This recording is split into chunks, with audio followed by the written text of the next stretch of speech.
Praise the lord. Good morning. ప్రభువైన యేసుక్రీస్తు వారి నామమున మీ అందరికీ కూడా ఉదయకాల శుభములను తెలియచేస్తున్నాను. అందరూ బాగున్నారా? దేవుని కృప మీ మీద నిలిచి ఉండును గాక. నా ప్రియమైన దేవుని బిడ్డలారా, యేసుతో అనుదిన ఆత్మీయ ప్రయాణం నాతో పాటు కొనసాగిస్తున్నటువంటి నా ఆత్మీయమైన సహోదరి సహోదరులందరికీ కూడా ప్రభు పేరట శుభములను తెలియచేస్తూ ఉన్నాను. ఈ ఉదయకాల సమయము దేవుని మాటలో మనలను ఆదరిస్తుండగా దేవుని స్తోత్రాలు చెల్లిద్దాం, దేవుణ్ణి స్తుతిద్దాం. హల్లెలూయా. నేటి దినవాక్యము 1 కొరింథీయులకు రాసినటువంటి పత్రిక 6వ అధ్యాయము 19వ వచనము. మీరు మీ సొత్తు కారు, విలువ పెట్టి కొనబడిన వారు కనుక మీ దేహముతో దేవునిని మహిమపరచుడి. హల్లెలూయా. నా ప్రియమైనటువంటి దేవుని బిడలారా, ఈ ఉదయకాల సమయములో మనము మన సొత్తు కాదు. మన శరీరము, మన యొక్క ఆలోచనలు, మన తలంపులు, మన దేహము సమస్తము కూడా యేసు ప్రభువారి యొక్క రక్తము చేత విలువ పెట్టకొనబడిన వారమని దేవుని యొక్క లేఖనాలు సెలవిస్తున్నాయి.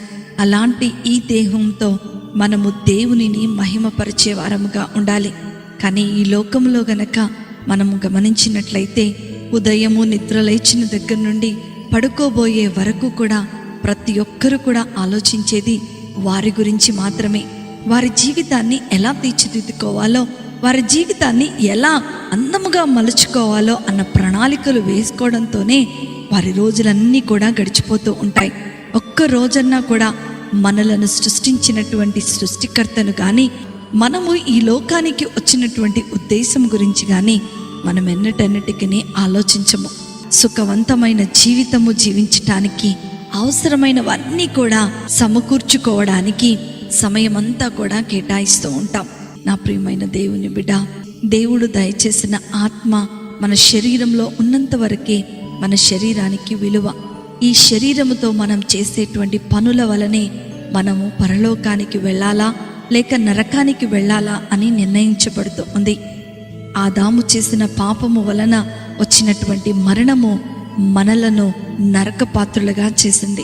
మరణించిన తర్వాత ఏ మానవుడు కూడా నరకానికి వెళ్ళకూడదని మన పరలోకపు తండ్రి మనలను రక్షించుకొనటానికి తన ప్రియ కుమారుడైనటువంటి యేసు ప్రభువారిని మానవుల పాపం నిమిత్తమై సిలువలో బలిగా అర్పించారు.